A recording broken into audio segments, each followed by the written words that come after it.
Tersangka Mbah Slamet, dukun pengganda uang di Banjarnegara diduga mulai membunuh korbannya sejak tahun 2020.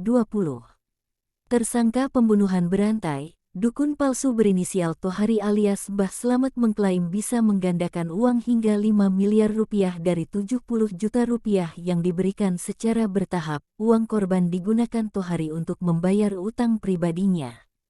"Saya janjikan uang itu bisa digandakan sampai 5 miliar. Sedangkan uang dari korban saya gunakan untuk bayar utang," ujar Mbah Slamet dikutip Antara, Senin 3/4.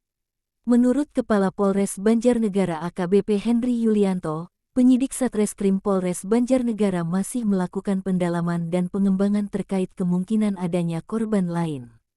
Ia mengatakan terungkapnya kasus tersebut berawal dari laporan anak korban, yakni GE yang diterima Polres Banjarnegara pada tanggal 27 Maret tahun 2023. Dalam laporannya, kata Henry, GE mengaku diajak ayahnya berinisial Po untuk bertemu dengan seseorang di Desa Balun, Kecamatan Wanayasa, Banjarnegara, pada Juli tahun 2022. Tohari alias Mbah Slamet, pria berkedok dukun pengganda uang dari Banjarnegara, Jawa Tengah, ternyata seorang residivis. Pria warga Desa Balun, Kecamatan Wanayasa, Kabupaten Banjarnegara ini pernah terlibat aksi kriminal sekitar 4 tahun silam, tepatnya 2019. Kasus yang menjerat Tohari adalah kasus peredaran uang palsu yang diungkap Polres Pekalongan, 2019. Saat itu, Polres Pekalongan menyita 1.491 lembar uang palsu UPAL. Ribuan uang pecahan Rp100.000 tersebut disita dari 3 pelaku, asal Kabupaten Wonosobo, Banyumas, dan Banjarnegara.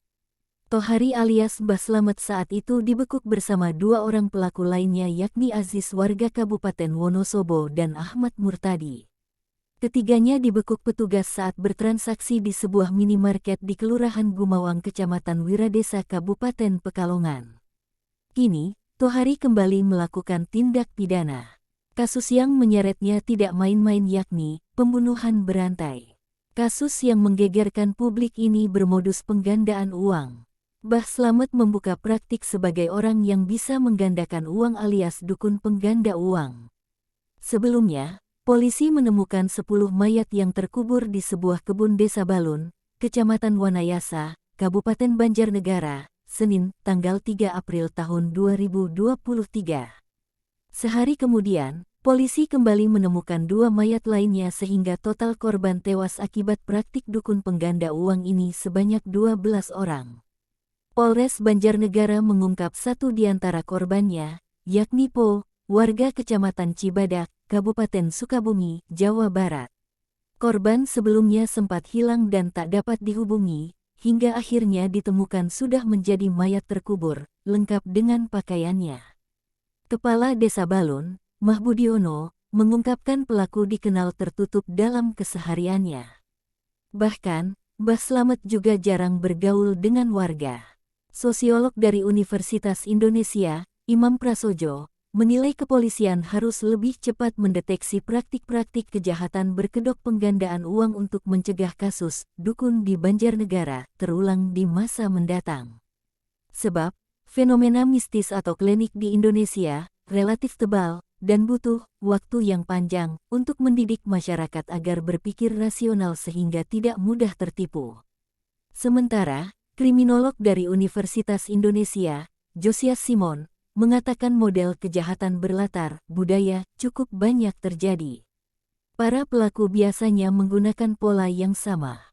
Adapun Kapolres Banjarnegara, Henry Yulianto, mengimbau masyarakat agar berhati-hati dan jangan gampang percaya dengan janji orang atau pihak yang mengeklaim bisa menggandakan uang dengan cara instan. Kriminolog dari Universitas Indonesia, Josias Simon, mengatakan penipuan mengatasnamakan penggandaan uang mempunyai pola sejenis, yakni mengaku diri sebagai kiai, mbah, atau eyang yang menggunakan ilmu pesugihan putih untuk membantu menggandakan modal usaha ataupun membantu yang sedang terlilit utang keterpukuran ekonomi. Untuk meyakinkan calon korban, pelaku biasanya menambahkan foto uang bergepok-gepok ditambah testimoni keberhasilan uang gaib tersebut. Cara itu dipakai untuk memanipulasi korban agar terlihat berhasil dan akhirnya banyak yang tertarik. Bagi orang-orang yang sedang terlilit utang atau ingin dapat uang dengan mudah, metode itu menggiurkan. Di media sosial, kata Josias, iklan-iklan penggandaan uang berseliweran.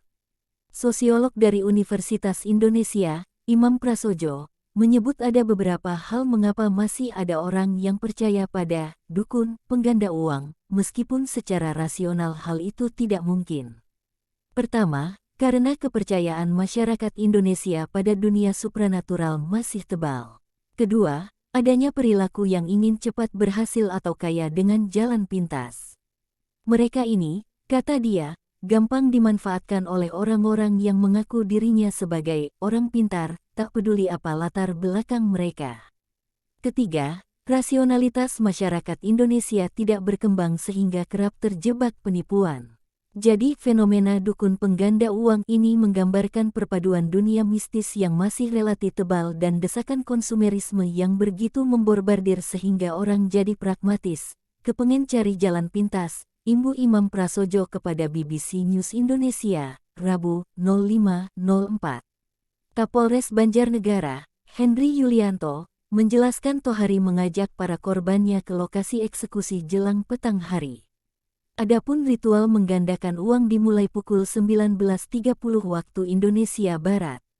Ritual itu berlangsung di sebuah gubuk yang terbuat dari bambu dan kayu berukuran 2x3 meter. Di dalam, mereka berbincang-bincang. Beberapa jam kemudian, korban diberikan minuman yang telah diberi racun potasium. Kira-kira 5 menit, korbannya kehilangan kesadaran kemudian dikubur. Lokasi kuburan para korban pun saling berdekatan. Ada beberapa liang diisi oleh 2 jasad laki-laki dan perempuan yang diketahui pasangan suami istri. Dari pengakuan pelaku, dia telah melakukan aksinya sejak tahun 2020.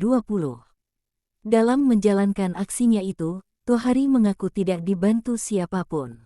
Tangan kanan Tohari yakni pria berinisial BS hanya berperan untuk mempromosikan pelaku sebagai dukun yang bisa menggandakan uang dan membujuk korban.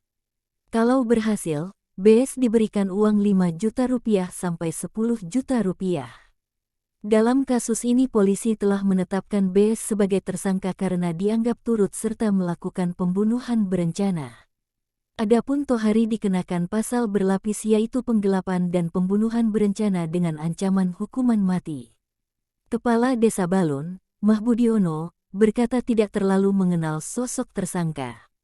Selain karena sering keluar desa, kesehariannya jarang bergaul dengan tetangga sekitar. Warga juga tak menaruh curiga pada pelaku lantaran di desa ini tak pernah terjadi kasus apapun. Untuk ukuran rumah di pedesaan, rumah Tohari tergolong mewah.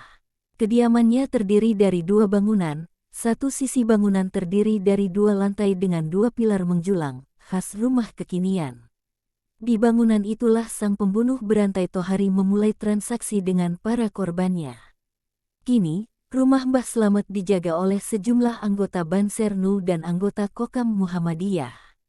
Bangunan rumah Slamet seakan terdiam namun mencuri perhatian. Terkait dengan kasus tersebut, Kapolres mengatakan kedua tersangka, yakni TH alias Mbah Slamet dan BS dijerat pasal 340 KUHP mengenai pembunuhan berencana, dengan ancaman hukuman berupa pidana mati atau pidana penjara seumur hidup atau selama waktu tertentu paling lama 20 tahun.